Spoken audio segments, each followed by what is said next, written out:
과학에 대해서 이야기하다 보면 연력학을 자주 접하게 됩니다. 이걸 알면 어디 가서 또 아는 척하기 좋겠다는 느낌이 본능적으로 느껴졌죠. 자연계의 모든 활동은 에너지와 물질 사이에 상호작용을 수반하게 되는데, 그렇기 때문에 연력학은 모든 분야와 연결되어 있고 그래서 써먹을 일이 많은 분야이기도 하죠. 그래서 이번엔 연력학에 대해서 아는 척 해보겠습니다. 우선 연력학이라는 단어를 풀어보면 열과 일의 관계를 설명하는 학문이라 할 수 있습니다. 일이라는 것을 좀 더 확장시켜보면 물체의 운동으로 볼 수 있고, 이는 에너지라 할 수 있습니다. 결국 열이 에너지에 미치는 영향을 연구하는 학문이라 할 수 있죠. 무슨 말인지 잘 몰라서 열받을 것 같으니 우선 열이 무엇인지에 대해서 알아보는 게 좋겠습니다. 보통 열이라고 하면 뜨거운 것을 연상하게 됩니다. 우리 체온보다 높은 온도의 물건을 만졌을 때 뜨거운 느낌을 받게 되면 그것을 열이라고 느끼죠.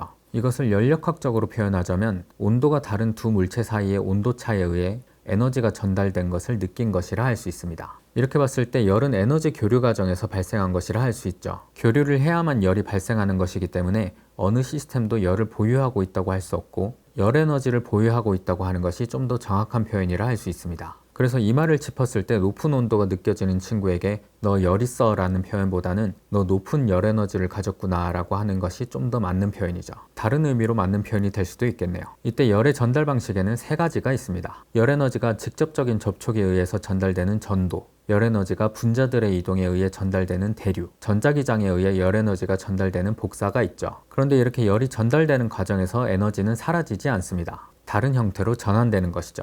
이것이 연력학 제1법칙인 에너지 보존 법칙이죠. 어떤 개가 있을 경우 그 개 안에서 에너지의 총합은 항상 일정하고 에너지는 다른 형태로 전환되어 전달될 뿐인 것이죠. 여기서 개, 시스템이란 쉽게 말해 특정한 공간이나 물질이라 할 수 있습니다. 연력학의 대표적 사건 중 하나가 증기기관의 발명인데, 증기기관은 열 에너지를 역학적 에너지로 전환시킨 사례이죠. 불을 지펴 물을 끓게 하면 이때 발생한 증기의 압력이 피스톤을 밀어내게 되면서 기계 장치가 움직이게 되죠. 열 에너지가 운동 에너지로 전환된 것입니다. 연력학 제1법칙을 통해서 하나의 개에서 에너지의 총량은 보존된다는 걸 알게 되었고, 그 안에서 에너지의 형태가 변환되어 전달된다는 것도 알게 되었습니다. 그런데 이렇게 에너지가 전달되는 것이 무작위로 이루어지는 것은 아닙니다. 일정한 방향성을 가지고 전달되죠. 그것을 정의하는 것이 연력학 제2법칙입니다. 우리는 누가 연력학을 가르쳐주지 않았음에도 뜨거운 물을 상온에 두면 식는다는 것을 알고 있습니다. 그리고 그대로 뒀을 때 다시 뜨거워지지 않는다는 것도 알고 있죠. 물에 잉크를 떨어뜨렸을 때도 점점 퍼지게 되고, 퍼진 잉크가 다시 하나의 물방울로 모이지 않는다는 것도 알고 있죠. 이런 방향성을 자연스럽다라고 할 수 있는데, 이것이 바로 자연현상은 무질서도가 증가하는 방향으로 일어나며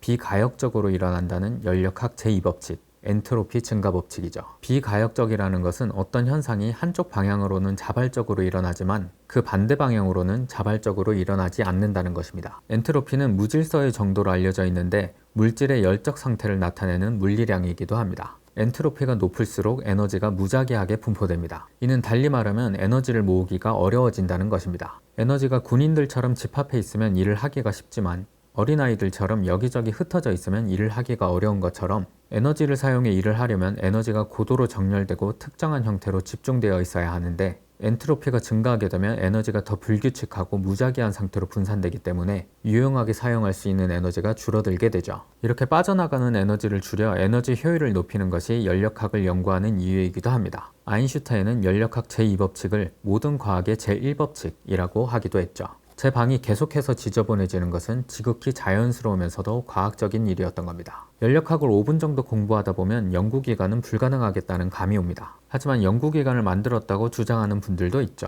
이런 분들을 위해서 과학자들은 연구기관이 불가능한 이유도 분류해뒀습니다. 연구기관에도 종류가 있는데, 일종 연구기관은 외부로부터 에너지를 공급받지 않고 외부에 대하여 영원히 일을 계속하는 가상의 기관이죠. 이는 연력학 제1법칙, 에너지 보존 법칙을 어기므로 불가능합니다. 평생 월급도 안 받고 영원히 일하는 사람 같은 거죠.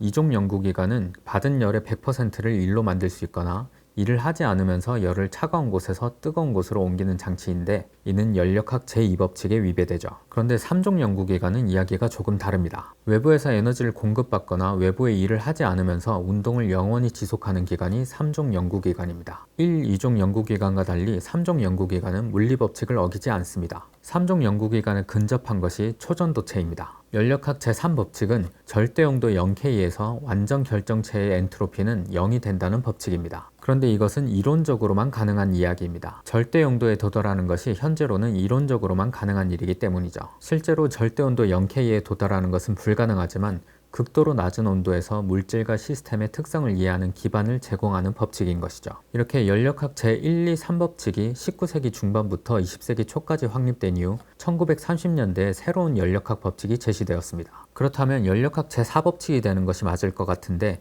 이 법칙은 연력학 제0법칙이 됩니다. 왜냐하면 연력학의 근본적인 개념을 서술하기 때문이죠. 연력학 제1, 2, 3법칙에서는 에너지의 이동에 대해서 알아봤습니다. 그렇다면 이러한 흐름은 계속해서 일어나는가 하면 그렇진 않습니다. 연력학계 내에서 연력학적 평형 상태에 이르게 되면 에너지의 흐름이 사라지게 되죠. 이를테면 두 물체와 두 물체가 있는 연력학계의 온도나 압력, 질량, 화학적 조성 등이 동일해지게 되면 평형 상태에 이르게 되고 에너지의 흐름이 사라지게 되는 거죠. 달리 말하면 연력학적 평형 상태에 이르기 전까지는 계속해서 에너지의 흐름, 에너지의 전환, 전달이 일어난다는 것이죠.